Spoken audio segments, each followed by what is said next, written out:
26 नवंबर 2008 की शाम हमेशा की तरह मुंबई की सड़कों पर जिंदगी अपनी रफ्तार से चल रही थी। अपने कल से अनजान हर कोई अपने काम में बिजी था। किसी ने बुरे सपने में भी नहीं सोचा था कि अब से बस कुछ ही घंटे बाद मुंबई में ऐसी तबाही होगी जिसे मुंबई शहर कभी नहीं भुला पाएगा। मुंबई को दहलाने के लिए आम कपड़ों में आम दिखने वाले 8 लड़के स्पीड बोट से बुधवार पार्क में उतरते हैं। इतना नॉर्मल दिखने के बावजूद भी इन लड़कों को देखकर वहाँ के लोकल लोगों को थोड़ा अजीब महसूस होता है। इन लोगों में मौजूद भरत तमोरे नाम के एक आदमी को अजीब लगने के साथ साथ कुछ मिस्टीरियस भी फील हुआ। इसलिए उन्होंने फौरन सभी लड़कों को रोककर उनसे पूछा कि वो यहाँ क्या कर रहे हैं और कहाँ जा रहे हैं। इस सवाल पर पहले तो सभी हिचकिचाते हैं, लेकिन फिर कोई खुद को स्टूडेंट तो कोई कुछ बताता है। लेकिन इतने में उन लड़कों में से एक लड़का जोर से चिल्लाता हुआ बोलता है कि अपने काम से काम रखो। रात का वक्त था और ऐसे में एक ही उम्र के 8 लड़के कंधों पर 2 बड़े बड़े बैग लेकर बिना कुछ बताए वहाँ से निकल लेते हैं। भरत को इन लड़कों पर शक होता है, जिस कारण वो आगे चलकर इस घटना की जानकारी मुंबई पुलिस को भी देते हैं। लेकिन पुलिस बात को हल्के में लेते हुए कोई कार्रवाई नहीं करती। बाद में कार्रवाई न करना ही मुंबई पुलिस की सबसे बड़ी गलती साबित होती है। अगर समय रहते मुंबई पुलिस कोई कार्रवाई करती तो शायद मुंबई में मौत का तांडव ना देखने को मिलता। शायद उस दिन का इतिहास 166 लोगों के खून से सना नहीं होता। वहाँ से निकलने के बाद सभी लड़के 2-2 के ग्रुप में डिवाइड होकर टारगेट की गई लोकेशंस की तरफ निकल पड़ते हैं। इन लोकेशंस में CST railway station, Taj Mahal palace hotel, Leopold cafe और नरीमन हाउस शामिल थे। सारी जगहें वहाँ से बस कुछ ही दूरी पर थी। हालांकि समुद्र के रास्ते से आई बोट में 8 नहीं बल्कि टोटल 10 लड़के थे, जहां 10 में से 8 लड़के बोट से उतरकर सड़क के रास्ते अपनी अपनी लोकेशन पर पहुंच रहे थे, तो वही बाकी के 2 लड़के अपनी टारगेट ओबरॉय होटल तक पहुंचने के लिए बोट का ही इस्तेमाल करते हैं। एक तरफ जहां ये लड़के अपने मंसूबों को पूरा करने के लिए तेजी से अपनी अपनी लोकेशंस की ओर बढ़ रहे होते हैं, तो वही दूसरी ओर मुंबई हमेशा की तरह अपनी धुन में बस चलती जा रही थी। लोग रोज की तरह काम काज में बिजी थे, लेकिन अचानक मुंबई गोलियों की तड़तड़ाहट से थर्रा उठती है। मुंबई के लिए यह आवाजें नहीं थी। अंडरवर्ल्ड के गुटों में अक्सर शूट आउट होता रहता था। थोड़ी बहुत गोलीबारी तो मुंबई के लिए आम बात थी, लेकिन आज कुछ बड़ा हुआ था। इतना बड़ा कि जिसकी आवाज ने देश को सुन्न करके रख दिया था। इस धमाके और अंधाधुन गोलीबारी की शुरुआत छत्रपति शिवाजी टर्मिनस से होती है। छत्रपति शिवाजी टर्मिनस मुंबई के सबसे बिजिएस्ट रेलवे स्टेशन में से एक है।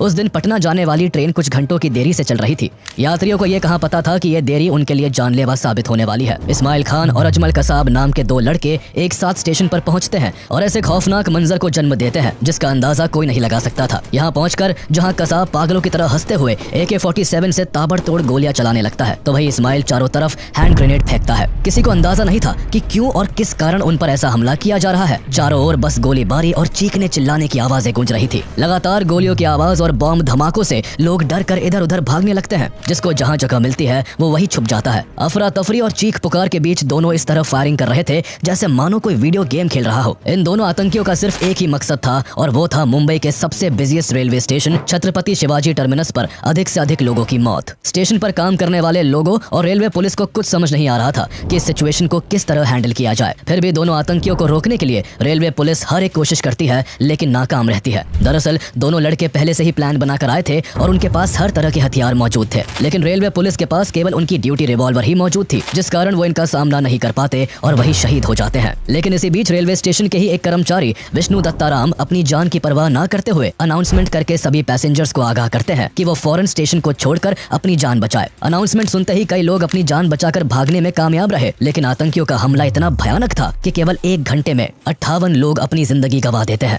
तो वही 104 लोग बुरी तरह घायल हो जाते हैं। जब CST रेलवे स्टेशन पर गोलीबारी चल रही होती है, तभी मुंबई पुलिस को इस घटना की इन्फॉर्मेशन मिल जाती है। लेकिन इससे पहले कि पुलिस कोई एक्शन लेती, एक और खूनी खेल खेला जाता है और इस बार लोकेशन अलग थी। मुंबई के फेमस लियोपोल्ड कैफे में उन्हीं 10 में से 2 आतंकी शोएब और नाजिर एकदम CST रेलवे स्टेशन जैसी ही घटना को अंजाम देते हैं। लियोपोल्ड कैफे में अपनी शाम को हसीन बनाने में डूबे हुए लोगों को आने वाले पल की कोई खबर नहीं थी। पार्टियों में मशगूल लोगों में से किसी को भी अंदाजा नहीं था कि ये रात उनके लिए आखिरी रात साबित होगी। वो खुशी और जश्न के माहौल में खोए हुए थे कि तभी 2 जवान लड़के हाथों में हथियार लिए कैफे में बैठे हर एक शख्स के खून के प्यासे बन जाते हैं। लियोपोल्ड कैफे मुंबई का एक बेहद जाना माना कैफे है, जहाँ लोगों की हमेशा भीड़ रहती है। इस कैफे पर फॉरेनर्स का भी हमेशा से आना जाना रहा है। कैफे की पॉपुलैरिटी और फॉरेनर्स की प्रेजेंस के कारण ही इस कैफे को टारगेट किया जाता है। दोनों आतंकी लियोपोल्ड कैफे में घुसते ही कई राउंड फायरिंग करते हैं। अचानक से की गई अंधाधुन फायरिंग से कैफे में बैठे कई लोग चाहकर भी अपनी जान नहीं बचा पाते, जिस कारण इस हमले में कई विदेशी और भारतीय लोग मारे जाते हैं। मुंबई में लगातार 2 अटैक्स होने के बाद भी बात यहाँ नहीं थमती है। अभी तो बस शुरुआत हुई थी और अभी कई बड़े हमले बाकी थे, जिनमें सैकड़ों लोगों की जिंदगी जानी थी। लियोपोल्ड कैफे को टारगेट करने के बाद ये दोनों आतंकी ताज होटल की ओर अपना रुख करते हैं, जहां पहले से ही इनके 2 गैंग मेंबर पहुंच चुके थे। लगातार हो रहे अटैक से चैन की नींद सो रहे लोग जाग जाते हैं। लोगों को उनके घर में ही रहने की सलाह दी जाती है। सब कुछ इतना अजीब और तेजी से हो रहा था कि किसी को सोचने और संभलने तक का वक्त नहीं मिल पाता। हर गुजरते मिनट के साथ मीडिया में अटैक की न्यू हेडलाइन फ्लैश कर रही थी। चंद घंटों पहले शुरू हुआ ये हमला ऐसा विकराल रूप ले लेता है कि हर तरफ से सिर्फ गोलीबारी और बॉम्ब ब्लास्ट की खबरें ही सामने आ रही थी। अपनी तेजी के लिए मशहूर मुंबई कुछ समय के लिए रुक सा जाता है। शुरुआती दौर में मुंबई पुलिस को ये सब एक गैंग वॉर लगता है, लेकिन कुछ ही समय में पुलिस को भी समझ आ जाता है कि ये कोई गैंग वॉर नहीं बल्कि एक फुल्ली प्लान टेररिस्ट अटैक है। मुंबई में उस दिन एक ही समय पर कई जगह हमले हो रहे थे। जब सीएसटी स्टेशन और लियोपोल्ड कैफे में हमला हो रहा था, तभी आतंकियों का एक और ग्रुप ताज होटल को निशाना बना रहा था। ताज होटल पर अटैक की इतनी जबरदस्त प्लानिंग की गई थी कि जिस समय ताज होटल पर हमला किया जाता है, उस समय होटल के मैक्सिमम रूम्स बुक थे। हमले के वक्त यूरोपियन पार्लियामेंट कमेटी के कई डेलीगेट्स भी होटल में मौजूद होते हैं। इत्तेफाक से उस दिन गौतम अडानी भी ताज होटल में ही मीटिंग कर रहे होते हैं। हालांकि अपनी मीटिंग खत्म करके जैसे ही अडानी बाहर की ओर जाने लगते हैं, वैसे ही उनकी टीम उन्हें एक और मीटिंग के बारे में इन्फॉर्म करती है, जिस कारण बाहर निकलने के बजाय वो वापस से मीटिंग रूम में चले जाते हैं। एक तरफ अडानी मीटिंग के लिए जाते हैं तो दूसरी ओर अब तक आतंकियों का तीसरा ग्रुप हाफिज और जावेद ताज होटल के मेन एंट्रेंस से होटल में घुस जाते हैं। उनके होटल में एंटर करते ही होटल ताज गोलियों की तड़तड़ाहट और बम के धमाकों से गूंज उठता है। जैसे ही अडानी की टीम को इस हमले के बारे में पता चलता है, अडानी को तुरंत किचन के जरिए बेसमेंट में ले जाया जाता है, जहां वो रात भर रहते हैं और सुबह उन्हें मार्कोस कमांडो सेफली रेस्क्यू कर लेते हैं। अडानी तो सेफ हो चुके थे, लेकिन अभी भी यहाँ हजारों लोगों की जान दांव पर लगी थी। दोनों आतंकी लगातार फायरिंग कर रहे थे। गोलीबारी की आवाज सुनकर हर तरफ डर का माहौल था। सबसे पहले इन दोनों आतंकियों ने मेन गेट पर ड्यूटी कर रहे गार्ड की हत्या कर दी। उसके बाद होटल के ग्राउंड फ्लोर पर जो भी लोग थे, उनमें से कुछ को मार दिया और कुछ को हॉस्टेज बना लिया। ग्राउंड फ्लोर के बाद आतंकी फायरिंग करते हुए सीढ़ियों से ऊपर के फ्लोर्स को खंगालने लगते हैं। हालांकि इस मौके का फायदा उठाकर मुंबई पुलिस अलग अलग गेट से कई बड़े अधिकारियों को सेफली रेस्क्यू कर लेती है। 200 के करीब लोग खुद होटल की खिड़कियों को तोड़कर बेडशीट और पर्दों के सहारे अपनी जान बचाने में सफल होते हैं। यहाँ पर आतंकियों का मोटिव किसी बड़े बिजनेसमैन या फॉरेन डेलीगेट्स को हॉस्टेज बनाने का था, ताकि इसके सहारे वो इंडियन गवर्नमेंट से नेगोशिएट कर सके। दोनों आतंकी होटल में घुसने के साथ ही पहले 5th फ्लोर पर अटैक भी इसलिए ही करते हैं क्योंकि 5th फ्लोर पर बिजनेस सेंटर था। उन्हें लगा था कि इस फ्लोर पर उन्हें कोई ना कोई बड़ा आदमी जरूर मिल जाएगा।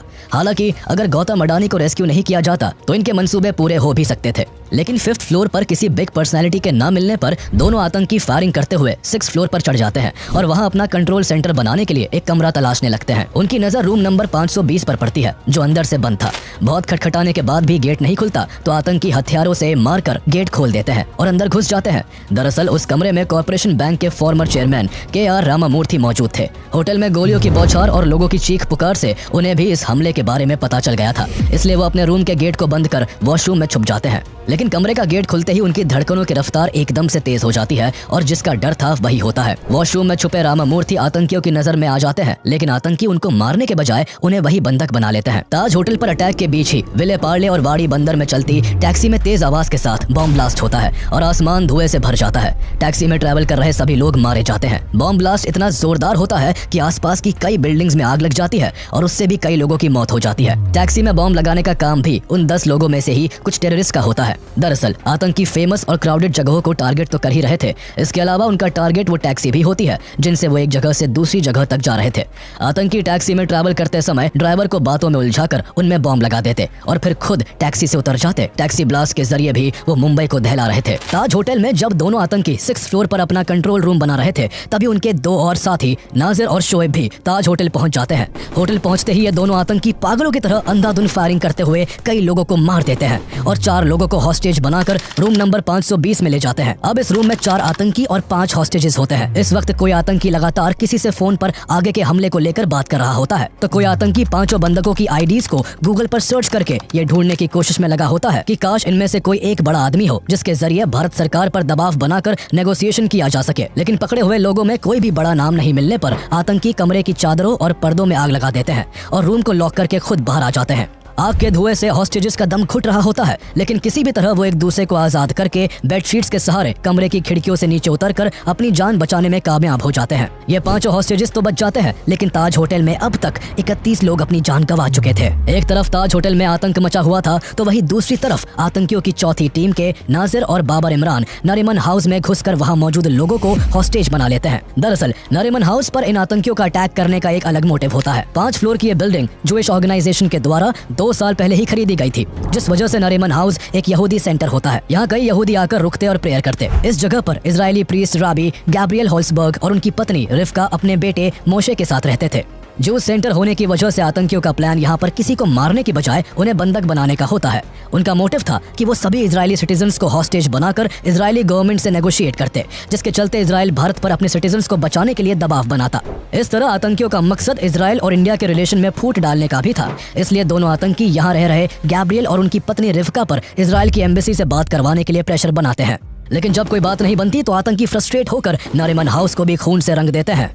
इस हमले में गैब्रियल और उनकी प्रेग्नेंट वाइफ समेत 9 लोग अपनी जान गंवा देते हैं। CST स्टेशन, लियोपोल्ड कैफे, ताज होटल, नरीमन हाउस और टैक्सी बॉम्ब ब्लास्ट्स। जहां इतना सब हो रहा था तो वही आतंकियों का 5वां ग्रुप अब्दुल रहमान और फहदुल्ला ओबरॉय होटल के पास बोट को समुद्र के किनारे लगाते हैं और होटल की लॉबी में अंधाधुंध फायरिंग करना शुरू कर देते हैं। यहाँ पर भी आतंकियों का अटैक का तरीका सेम होता है। ये दोनों आतंकी भी बाकी आतंकियों की तरह ओबरॉय होटल में गोलीबारी करते हैं।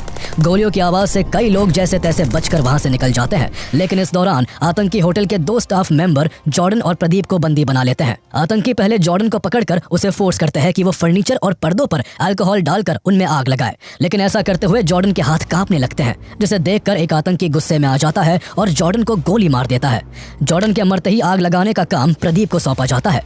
प्रदीप मौत के डर से जैसे तैसे वहां मौजूद पर्दों और फर्नीचर में आग लगा देता है। इसके बाद प्रदीप से VIP लोगों के बारे में आतंकी पूछताछ करते हैं। यहाँ प्रदीप चालाकी दिखाते हुए बताता है कि VIPs ऊपर वाले फ्लोर पर होंगे, इसलिए लिफ्ट से जाना पड़ेगा।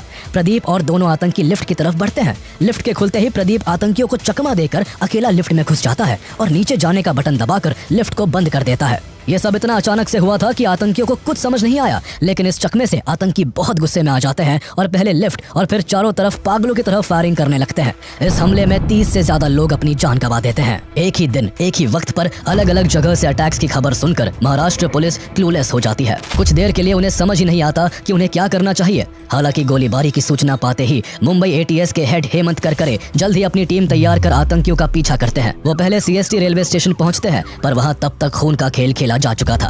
तभी उन्हें फोन पर पता चलता है कि 2 आतंकी बंदूकें लेकर कामा हॉस्पिटल के पास वाली गली में देखे हैं। ये क्लू मिलते ही हेमंत करकरे अपनी गाड़ी को कामा हॉस्पिटल की तरफ मोड़ देते हैं। इस गाड़ी में हेमंत करकरे के साथ ACP अशोक कामते, विजय सलास्कर, हेड कांस्टेबल अरुण जाधव और 3 सिपाही भी मौजूद थे। गाड़ी जैसे ही कामा हॉस्पिटल की गली के पास पहुंचती है, CST पर हमला करने वाले कसाब और इस्माइल एकदम से गाड़ी के सामने आ जाते हैं और गाड़ी पर अंधाधुंध फायरिंग करते हुए वो कुछ ही मिनट्स में AK-47 की 2 मैगजीन पुलिस की गाड़ी पर खाली कर देते हैं। इस दौरान पुलिस की तरफ से भी गोलीबारी होती है, जिसके चलते कसाब के हाथों में गोली लग जाती है। लेकिन आतंकियों के ताबड़तोड़ हमले ने पुलिस की गाड़ी को छल्ली कर दिया था। पुलिस की तरफ से फायरिंग रुकते ही कसाब और इस्माइल गाड़ी की तरफ बढ़ते हैं और कंफर्म करते हैं कि कोई पुलिस वाला जिंदा तो नहीं बचा। इस गोलीबारी में हेमंत करकरे सहित कई पुलिसकर्मी शहीद हो गए थे। दोनों आतंकियों ने जब गाड़ी में आगे पीछे देखकर पक्का कर लिया कि कोई भी जिंदा नहीं है, तो वो विजय सलास्कर, हेमंत करकरे और अशोक कामते की बॉडीज को नीचे उतारते हैं और ड्राइवर वाली सीट को खाली कर देते हैं। आतंकी पीछे की सीट पर बैठे पुलिसकर्मियों की डेड बॉडीज को भी गाड़ी से उतारना चाहते थे, लेकिन पीछे का डोर ना खुलने की वजह से टाइम ना वेस्ट करते हुए वो आगे वाली सीट पर बैठकर गाड़ी को लेकर वहां से मालाबार हिल की तरफ निकल जाते हैं। हालांकि गोलीबारी के कारण गाड़ी की हालत काफी खराब हो जाती है। गाड़ी के टायर्स में गोली लगने की वजह से कुछ दूर चलते ही गाड़ी पंचर हो जाती है। दोनों आतंकी गाड़ी को चेंज करने का सोचते हैं कि तभी उन्हें सामने से एक स्कोडा गाड़ी आती हुई दिखाई पड़ती है। दोनों गाड़ी से उतरते हैं और बंदूक के दम पर स्कोडा को रोककर उसे अपने कब्जे में ले लेते हैं और मालाबार हिल की तरफ बढ़ जाते हैं। इस वक्त 2 चीजें अच्छी हुई। एक तो आतंकी स्कोडा कार में बैठी फैमिली को मारना भूल जाते हैं और दूसरा ये कि आतंकियों का ध्यान नहीं जाता कि जिस पुलिस कार में बैठकर वो यहाँ तक आए थे, इसके पीछे की सीट पर हेड कांस्टेबल अरुण जाधव अभी भी जिंदा थे। उनके बस कंधे पर गोली लगी थी और वो मरने का नाटक करते हुए पूरे रास्ते इस्माइल और कसाब की बातें सुनते हुए आए थे। इसलिए आतंकियों ने जैसे ही पुलिस की गाड़ी को खाली किया, अरुण जाधव ने फौरन पुलिस कंट्रोल रूम को फोन करके आतंकियों के डायरेक्शन और डेस्टिनेशन के बारे में इन्फॉर्म कर दिया। ये खबर मिलते ही मुंबई में हाई अलर्ट जारी कर दिया जाता है। सड़क पर जगह जगह बैरिकेडिंग लगा दिए जाते हैं और इन बैरिकेडिंग के साथ पुलिस फोर्स भी जगह जगह पर तैनात हो जाती है। पुलिस के हरकत में आने के कारण अब चारों तरफ से दोनों आतंकी पुलिस वालों से घिर जाते हैं। भागने का एक भी मौका ना देख वो बैरिकेड तोड़ने की कोशिश करते हैं। एकदम से दोनों तरफ से ताबड़तोड़ फायरिंग होने लगती है, लेकिन पुलिस के आगे दोनों आतंकी कहीं नहीं टिक पाते। जब आतंकियों की तरफ से गोली चलना बंद हो जाती है तो पुलिस को उनके मर जाने का आभास होता है, लेकिन किसी की हिम्मत नहीं होती कि कोई आगे बढ़कर आतंकियों की मौत की पुष्टि कर सके। ऐसे में पुलिस कर्मियों की भीड़ को चीरते हुए assistant sub inspector Tukaram Omble आगे आते हैं और सबसे बहादुरी का काम करते हैं। वो अनार्म्ड होते हुए भी आतंकियों की ओर बढ़ते हैं, लेकिन उनके पास पहुंचते ही एक आतंकी उठ खड़ा होता है और जैसे ही वो गोली चलाने के के लिए बंदूक आगे करता है तो कराम बंदूक को कसकर पकड़ लेते हैं और इंश्योर करते हैं कि आतंकी भाग ना पाए। उनके इस एक्शन से आतंकी गुस्से में 23 गोलियां उनके शरीर में दाग देता है, जिस कारण तुकाराम ओम्बले वहीं पर शहीद हो जाते हैं। हालांकि शहीद तुकाराम ओम्बले का बलिदान व्यर्थ नहीं जाता। जहां एक आतंकी पहले ही मारा जा चुका था तो वहीं उनकी बहादुरी के कारण दूसरे आतंकी को जिंदा पकड़ लिया जाता है। पकड़े गए आतंकी का नाम कसाब था, जो बाद में इन्वेस्टिगेशन के लिए बहुत काम आता है। लेकिन अभी भी 8 आतंकी बाकी थे जो मुंबई में आतंक मचा रहे होते हैं।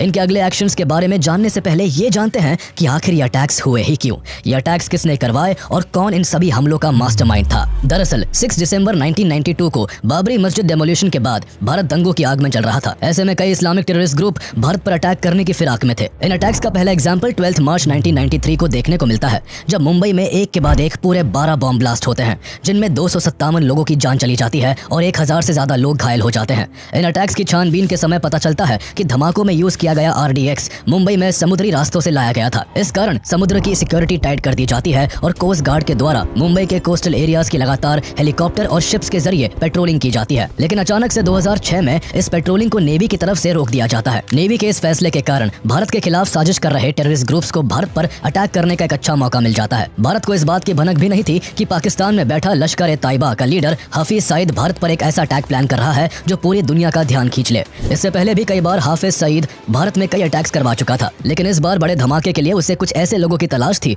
जो इस काम में उसका साथ दे सके। इत्तेफाक से ऐसे समय में उसकी मुलाकात दाऊद सईद गिलानी से होती है, जो अमेरिका में रहकर ड्रग्स के बिजनेस का काम करता था और इस काम के चलते कई बार जेल भी जा चुका था। दाऊद गिलानी के पिता सैयद सलीम गिलानी एक पाकिस्तानी डिप्लोमेट थे और माँ एलिस सेरिल हेडले अमेरिकन थी। इस वजह से अपीयरेंस में दाऊद बिल्कुल किसी फॉरेनर की तरह दिखता था। इस खास अपीयरेंस की वजह से ही हाफिज सईद दाऊद का इस्तेमाल किसी खास मकसद के लिए करना चाहता था। 2001 से ही हाफिज सईद लगातार दाऊद गिलानी के टच में रहा और अपना मंसूबा पूरा करने के लिए 2002 में हाफिज सईद दाऊद को दावत के बहाने पाकिस्तान बुलाता है। दोनों जब मिलते हैं तो हाफिज दाऊद को अपना प्लान बताता है।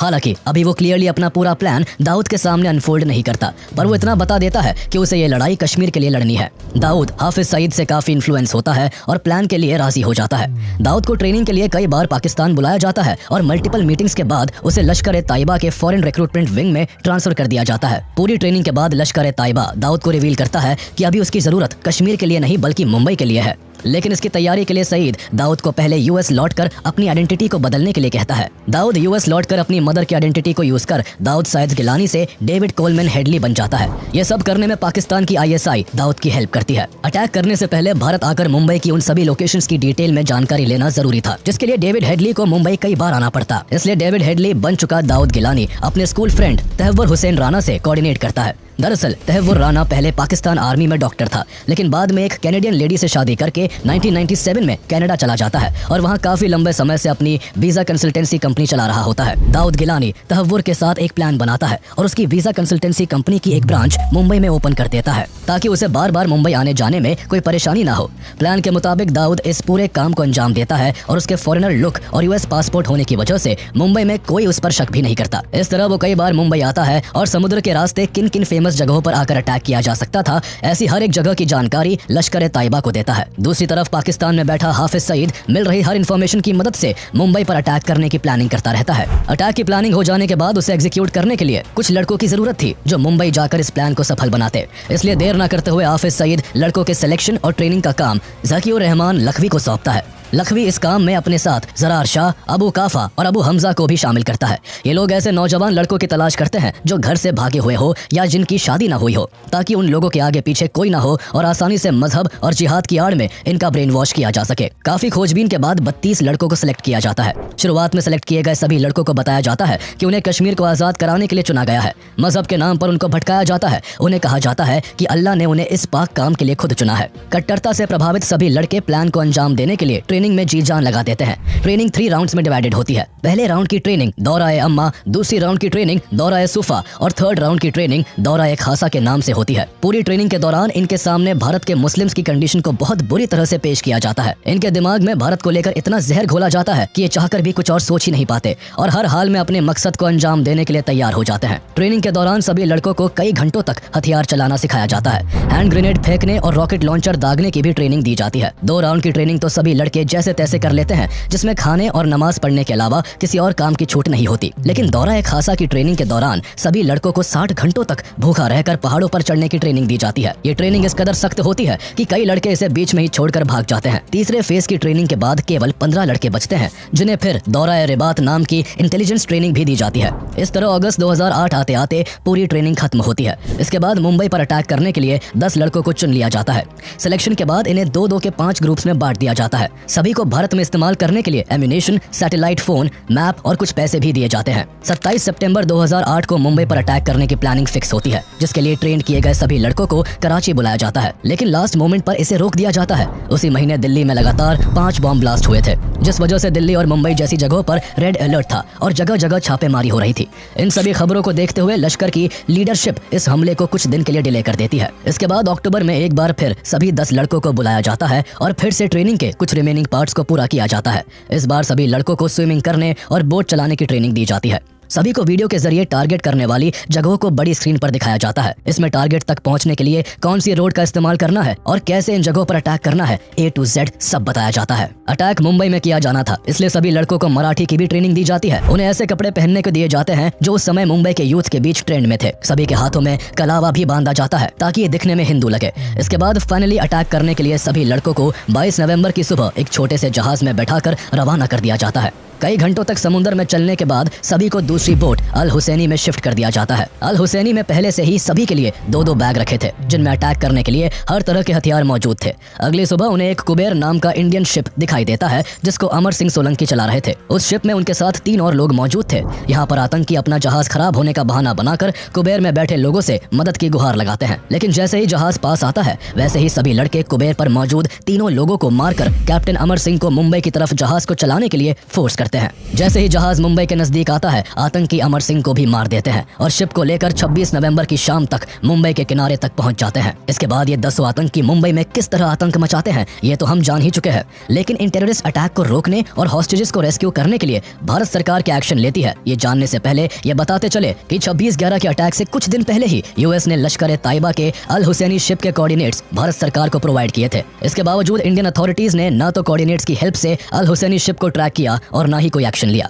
यहाँ तक कि नेशनल सिक्योरिटी एडवाइजर M के नारायणन ने नेवी और कोस्ट गार्ड के साथ कार्रवाई के योग्य खुफिया जानकारी भी साझा की थी। लेकिन फिर भी समुद्र में ना तो अल हुसैनी शिप को पकड़ा गया और ना ही इन खौफनाक हमलों को अंजाम देने वाले हथियारों से लैस आतंकियों को रोका जा सका, जिसका परिणाम आज मुंबई को झेलना पड़ रहा था। अटैक से पहले इंडियन अथॉरिटीज द्वारा कोई भी एक्शन न लेने की वजह से मुंबई में पहले से ही काफी तबाही हो चुकी थी। इसके अलावा अभी तक मुंबई पुलिस सिर्फ 2 आतंकियों को कंट्रोल कर पाई थी। अभी भी 8 टेररिस्ट 3 जगहों पर अपना कब्जा जमाए हुए थे। 2 आतंकी ओबरॉय होटल में तो 4 आतंकी ताज होटल में मौजूद थे। वही 2 आतंकी नरीमन हाउस को अपने कंट्रोल में किए हुए थे। कसाब के पकड़े जाने और ताज होटल, नरीमन हाउस और ओबरॉय होटल में हो रहे लगातार धमाकों के बाद आखिरकार महाराष्ट्र गवर्नमेंट फुल्ली एक्टिव होती है। सबसे पहले महाराष्ट्र गवर्नमेंट सेंट्रल गवर्नमेंट से हेल्प मांगती है। न्यू दिल्ली से NSG कमांडोज को तैयार किया जाता है, लेकिन NSG को टाइम से एयरक्राफ्ट नहीं मिल पाने की वजह से उन्हें मुंबई आने में समय लगने वाला था। इसलिए काउंटर अटैक करने और सिचुएशन को संभालने का जिम्मा मार्कोस को दिया जाता है। मार्कोस यानी मरीन कमांडोज को अनजान जगहों पर शानदार ऑपरेशंस के लिए जाना जाता है। ये कमांडोज हर तरह के हथियारों को चलाने में फुल्ली ट्रेंड होते हैं, इसलिए इस टेरर अटैक को हैंडल करने के लिए मार्कोस को बुलाया जाता है। लेकिन काफी लेट इन्फॉर्मेशन मिलने की वजह से मार्कोस को अटैक वाली जगहों पर पहुंचने में कई घंटों की देरी हो जाती है। मार्कोस 27 नवंबर की रात करीब 2 बजे मुंबई के INS अभिमन्यु पहुंचते हैं और वहां से 2 टुकड़ियों में बंटकर ताज और ओबरॉय होटल की कमान संभालते हैं। मार्कोस का सबसे पहला टास्क हॉस्टेजेस को सेफली वहां से रेस्क्यू करने का था। मार्कोस की एक टीम जो ताज होटल पहुंचती है, उन्हें वहां होटल के मैनेजर द्वारा होटल का नक्शा दिया जाता है, लेकिन नक्शे से उन्हें कोई खास मदद नहीं मिलती। इसके अलावा ना तो उन्हें ताज होटल में मौजूद 4 आतंकियों के लोकेशन के बारे में कुछ पता था, ना ही होटल में छुपे लोगों के बारे में कोई जानकारी थी। मार्कोस की दूसरी टीम भी ओबरॉय होटल में इन्हीं मुश्किलों से जूझ रही होती है। इस सिचुएशन में मार्कोस की दोनों टीम्स के लिए ये काम अंधेरे में तीर चलाने जैसा था। हालांकि अपनी जान की बाजी लगाकर मार्कोस ताज और ओबरॉय होटल में घुसकर आतंकियों की छानबीन करने लगते हैं। मार्कोस को तो आतंकियों के लोकेशन का कोई पता नहीं था, लेकिन आतंकियों को उनके हर एक कदम की खबर होती है। वो ऐसे कि मीडिया मार्कोस के हर एक एक्शन को लाइव टेलीकास्ट कर रहा होता है, जिस पर पाकिस्तान में बैठे इनके हैंडलर की भी नजर थी, जो हर एक खबर फोन के जरिए आतंकियों तक पहुंचा रहा था। आतंकियों को मार्कोस की लोकेशन मिलते ही वो उनकी तरफ फायरिंग करना और ग्रेनेड्स फेंकना शुरू कर देते हैं, जिसके काउंटर में मार्कोस ने भी ताबड़तोड़ फायरिंग की। आतंकी इस काउंटर अटैक से सरप्राइज थे, क्योंकि अभी तक उनका सामना केवल मुंबई पुलिस से हुआ था, जिनके पास साधारण बंदूकें थी, जिस कारण वो आतंकियों के मॉडर्न वेपन्स के आगे कहीं भी टिक नहीं पा रहे थे। लेकिन यहाँ मार्कोस का अटैक इतना जोरदार था कि आतंकी 4 कदम पीछे हटने को मजबूर हो गए। इसी मौके का फायदा उठाकर मार्कोस ने ताज होटल से 150 और ओबरॉय ट्राइडेंट होटल से 200 लोगों को सुरक्षित निकाल लिया। हालांकि दोनों ही जगहों पर अभी भी कई लोग फंसे हुए थे जो किसी भी पल आतंकियों के हमले का शिकार हो सकते थे। लेकिन इस दौरान राहत की बात यह होती है कि सुबह के करीब 5 बजे IL-76 एयरक्राफ्ट में सवार 200 NSG कमांडोज की एक टीम मुंबई पहुंच चुकी होती है। NSG कमांडोज मुंबई पहुंचकर सबसे पहले मुंबई पुलिस और मार्कोस से अटैक रिलेटेड सारी इंफॉर्मेशन गैदर करते हैं और 3 टुकड़ियों में बंटकर ताज होटल, ओबरॉय होटल और नरीमन हाउस की तरफ रवाना हो जाते हैं। इस तरह NSG का ऑपरेशन ब्लैक टोर्नेडो शुरू हो जाता है। 27 नवंबर की सुबह 6 बजे कमांडोज की पहली टीम ओबरॉय ट्राइडेंट पहुंचती है, जिसकी कमान कर्नल BS राठी संभाले होते हैं। कर्नल राठी के नेतृत्व में लेफ्टिनेंट कर्नल RK शर्मा और मेजर B भारत अपनी टीम को लेकर ओबरॉय होटल में दाखिल होते हैं। लेकिन मार्कोस की तरह NSG कमांडोज को भी आतंकियों और बचे हुए बंधकों की लोकेशन के बारे में कोई जानकारी नहीं थी, लेकिन वो अपने ट्रेनिंग और एक्सपीरियंस का इस्तेमाल करते हुए फ्लोर बाय फ्लोर चढ़ने लगते हैं। 19th फ्लोर पर पहुंचते ही आतंकियों की तरफ से फायरिंग शुरू हो जाती है। साथ ही ग्रेनेड्स फेंककर आतंकी पूरे फ्लोर पर धुआं कर देते हैं। इसी बीच NSG की दूसरी टीम ताज होटल की सिचुएशन को हैंडल कर रही होती है, जिसका नेतृत्व कर्नल सुनील शेरन कर रहे होते हैं, जिनकी कमांड में मेजर संजय खंडवाल और मेजर संदीप उन्नीकृष्णन भी होते हैं। ताज होटल के हालात ओबरॉय होटल से भी ज्यादा भयानक थे। यहाँ 4 आतंकी थे जिन्होंने ताज होटल के कई कमरों को आग के हवाले कर दिया था। ताज होटल आग की लपटों में जल रहा था और इसी आग और धुएं की वजह से कई फ्लोर्स पर कमांडोज का सांस लेना भी मुश्किल हो जाता है। ऐसे में आतंकियों को ढूंढकर खत्म करने और होटल में फंसे हुए लोगों को बचाने के लिए NSG को रीग्रुप होना पड़ा। 51 स्पेशल एक्शन ग्रुप के 10 कमांडोज की टीम को लीड कर रहे मेजर संदीप उन्नीकृष्णन ने होटल की सेंट्रल स्टेयरकेस के जरिए चढ़कर टेररिस्ट पर अटैक करने का प्लान बनाया। प्लान के मुताबिक जब कमांडोज सेंट्रल स्टेयरकेस से ऊपर चढ़ने लगे, तभी घात लगाए बैठे आतंकियों ने अंधाधुंध फायरिंग करना शुरू कर दिया, जिससे 7 गोलियां कमांडो सुनील कुमार चौधा को लगी और वो बुरी तरह घायल हो गए। आतंकी उन पर और हमला करते इससे पहले ही सुनील को कवर देते हुए संदीप उन्नीकृष्णन और उनकी टीम ने आतंकियों पर काउंटर अटैक कर दिया। जब आतंकी थोड़ा पीछे हटे तो संदीप ने टीम से सुनील को जल्द से जल्द फर्स्ट एड देने के लिए कहा और अकेले ही सीढ़ियों पर चढ़ गए। संदीप ने जाते हुए पीछे मुड़कर अपनी टीम से कहा, मेरे पीछे मत आना, मैं संभाल लूंगा। इतना कहकर वो ऊपर चढ़ गए। संदीप और चारों आतंकियों के बीच ताबड़तोड़ गोलीबारी शुरू हो गई। अकेले संदीप उन्नीकृष्णन आतंकियों से ऐसा भिड़े कि चारों आतंकी होटल के नदन एंड के कॉर्नर में छिपने को मजबूर हो गए। लेकिन इस मुठभेड़ में संदीप पर भी गोलियों की बौछार हुई थी, जिस कारण दुश्मनों को मार गिराने की कोशिश में उन्हें अपने प्राण न्यौछावर करने पड़े। इसी दौरान 20 NSG कमांडोज की तीसरी टीम 27 नवंबर की शाम करीब 5:30 बजे नरीमन हाउस की लोकेशन पर पहुंच चुकी होती है। कमांडोज बिल्डिंग में ग्राउंड फ्लोर में घुसने की बहुत कोशिश करते हैं, लेकिन वहां मौजूद दोनों आतंकी नीचे से ऊपर जाने के सारे एंट्री पॉइंट्स को हथगोलों से तबाह कर चुके थे। ऐसे में NSG बिल्डिंग में छत के ऊपर से घुसने का प्लान बनाते हैं। अगले दिन 28 नवंबर की सुबह 7:30 बजे नरीमन हाउस की छत पर हेलीकॉप्टर से कमांडोज को एयर ड्रॉप किया जाता है। इसी बीच मीडिया कमांडोज के हर एक्शन की एक फोटो और वीडियो को लाइव टेलीकास्ट कर रहा था, जिससे कमांडोज की हर एक्टिविटी का पाकिस्तान में बैठे हैंडलर्स को टीवी के जरिए पता चल रहा होता है। हैंडलर्स कमांडोज की हर एक एक्टिविटी की खबर फोन से आतंकियों तक पहुंचा रहे थे। नरीमन हाउस में छुपकर बैठे दोनों आतंकियों ने कमांडोज की लाइव अपडेट मिलते ही उन पर ग्रेनेड्स फेंकना और फायरिंग करना शुरू कर दिया, जिसका निशाना कमांडो गजेंद्र सिंह बिश्त बने और वो वही शहीद हो गए। ओबरॉय ट्राइडेंट होटल, ताज होटल और नरीमन हाउस तीनों ही लोकेशंस पर कमांडोज काफी मुश्किलों का सामना कर रहे होते हैं। आतंकी चूहे की तरह बिलों में छिपकर बैठे थे और लगातार छिपकर हमला कर रहे थे। इसलिए कमांडोज को दुश्मनों से लड़ने के लिए बहादुरी के साथ साथ समझदारी और चालाकी से भी काम लेना जरूरी था। कमांडोज ने समझदारी दिखाते हुए ओबरॉय होटल में आतंकियों को खत्म करने के लिए कोऑर्डिनेट अटैक करने का प्लान बनाया, जिसके चलते 19th फ्लोर के एक कमरे में छिपकर बैठे दोनों आतंकियों पर कमांडोज अंदर से अटैक करते हैं, तो वही होटल के सामने एयर इंडिया की बिल्डिंग के 11th फ्लोर पर स्नाइपर्स को तैनात कर दिया जाता है। इस तरह आतंकी दोहरे हमले के बीच फंस गए। जिस कमरे में आतंकी मौजूद थे उसकी खिड़की पर स्नाइपर्स की तरफ से कई राउंड्स फायर किए जाते हैं, जिसमें एक आतंकी फौरन ढेर हो जाता है, तो वही कुछ ही देर बाद बचे हुए दूसरे आतंकी को होटल में मौजूद कमांडोज मौत के घाट उतार देते हैं। इस तरह 28 नवंबर की दोपहर 3 बजे तक NSG ने ओबरॉय ट्राइडेंट को आतंकियों की गिरफ्त से आजाद करवा लिया। लेकिन इसी बीच नरीमन हाउस में गजेंद्र बिश्त के शहीद होने से कमांडोज बेहद गुस्से में होते हैं। अपने साथी की जान का बदला लेने और बिल्डिंग के अंदर फंसे लोगों को बचाने के लिए कमांडोज दोनों आतंकियों को ढूंढकर उन पर हमला करना शुरू कर देते हैं। मेजर संदीप सेन को एक क्लू मिलता है और वो एक कमरे में 2 हथगोले फेंक देते हैं, जिसमें मौजूद एक आतंकवादी आग की लपटों में जलकर राख हो जाता है। अब दूसरा आतंकी बचा होता है, पर उसके पास भी बचने का कोई मौका नहीं होता। सभी बचे हुए हॉस्टेजेस को बाहर निकालकर नरीमन हाउस के अंदर कई हथगोले फेंके जाते हैं, जिनकी चपेट में आकर दूसरा आतंकी भी वही मरकर ढेर हो जाता है। ओबरॉय ट्राइडेंट होटल और नरीमन हाउस अब सेफ थे, लेकिन ताज होटल में अभी भी कोहराम मचा होता है। मेजर संदीप के शहीद होने से निराश कमांडोज को अपने कर्तव्य का पालन करने और मेजर संदीप के हथियारों से बदला लेने के लिए एनएसजी चीफ जेके दत्त कमांडोज में फिर से जोश भर देते हैं। मेजर खंडवाल और उनके कमांडोज आतंकियों की खोज में होटल के चप्पे चप्पे को छानने लगते हैं। तभी उन्हें ताज होटल के वसाबी रेस्टोरेंट से गोलियों की आवाजें सुनाई देती है। कमांडोज ने बिना देर किए कई हथगोले वसाबी की तरफ फेंक दिए, जिससे वसाबी रेस्टोरेंट आग की लपटों में होता है और जान बचाने के लिए आतंकी जैसे ही सीढ़ियों की तरफ भागते हैं, तभी कमांडोज चारों आतंकियों को गोलियों से छल्ली कर डालते हैं। इस तरह 29 नवंबर की सुबह 8 बजे तक ताज होटल भी सिक्योर हो जाता है। 10 में से 9 आतंकी मारे जा चुके थे और एक आतंकी अजमल कसाब को जिंदा पकड़ा जा चुका था। 26 नवंबर की शाम को शुरू हुआ यह मौत का खेल 29 नवंबर की सुबह खत्म हुआ। इस अटैक में 166 बेकसूर लोग मारे गए, जबकि 300 से ज्यादा लोग गंभीर रूप से घायल हुए। 60 घंटों तक सांस रोककर बैठी मुंबई आखिरकार राहत की सांस लेती है। लेकिन 10 लड़कों का मुंबई में घुसकर ऐसी खौफनाक घटना को अंजाम देना भारत के लिए एक बड़ा इंटेलिजेंस फेलियर था। इस घटना ने भारत सरकार को अपनी सुरक्षा को लेकर सोचने के लिए फिर से मजबूर कर दिया। इस पूरी घटना के बाद भारत समेत पूरी दुनिया में काफी वक्त तक हलचल रही। जहां वर्ल्ड मीडिया में इस आतंकी हमले की निंदा हो रही थी, तो वहीं महाराष्ट्र में मंत्रियों के इस्तीफों का दौर जारी था। महाराष्ट्र के मुख्यमंत्री विलासराव देशमुख, उप मुख्यमंत्री आर पाटिल और देश के गृह मंत्री शिवराज पाटिल अपने पदों से इस्तीफा दे देते हैं। इंडियन शेयर मार्केट क्रैश कर चुका होता है। मुंबई में फिल्मों की शूटिंग रोक दी जाती है और इंग्लैंड क्रिकेट टीम भारत से ऑनगोइंग टेस्ट मैच छोड़कर वापस इंग्लैंड लौट जाती है। वही भारत की जनता इस हमले के लिए पाकिस्तान से बदला लेने के लिए भारत सरकार से अपील करती है। प्रधानमंत्री मनमोहन सिंह पाकिस्तान के खिलाफ एक्शन लेने के लिए भारतीय सेनाओं के अध्यक्षों के साथ लगातार मीटिंग्स करते हैं। पहले गुप्त तरीके से पाकिस्तान में घुसकर लश्कर ए तैयबा के सेंटर को तबाह करने का विचार बनाया जाता है। फिर एयरफोर्स के जरिए हवाई हमलों से पाकिस्तान के आतंकी संगठनों को उड़ाने के बारे में सोचा जाता है, लेकिन अंत में कोई भी ऑपरेशन न करने का फैसला लिया जाता है। इस दौरान पाकिस्तान पहले इस अटैक में अपनी इन्वॉल्वमेंट को लेकर साफ इनकार करता है, लेकिन बाद में कई फोन रिकॉर्डिंग्स और पकड़े गए आतंकी अजमल कसाब के बयान से जब साफ होता है कि 10 आतंकवादी लश्कर ए तैयबा के थे और हमले के दौरान उन्हें पाकिस्तान में बैठे उनके हैंडलर्स से इंस्ट्रक्शंस मिल रहा था, तो भारत सरकार और यूएन के दबाव में पाकिस्तान की तरफ से लश्कर ए तैयबा और जमात उद दावा के कुछ लोगों को गिरफ्तार किया जाता है। साथ ही अमेरिका भी दाऊद सईद गिलानी और तहव्वुर हुसैन राना को इस हमले का दोषी मानते हुए अरेस्ट कर जेल में डाल देता है। भारत इस आतंकी हमले का बदला तो नहीं लेता, लेकिन आतंकवाद पर लगाम कसने के लिए भारत सरकार द्वारा 31 दिसंबर 2008 को नेशनल इन्वेस्टिगेशन एजेंसी को स्टैब्लिश किया जाता है। एनआईए को भारत में टेररिस्ट एक्टिविटीज को इन्वेस्टिगेट करने का काम सौंपा जाता है। इसके अलावा एनएसजी के सेंटर्स को बढ़ाने का काम भी किया जाता है।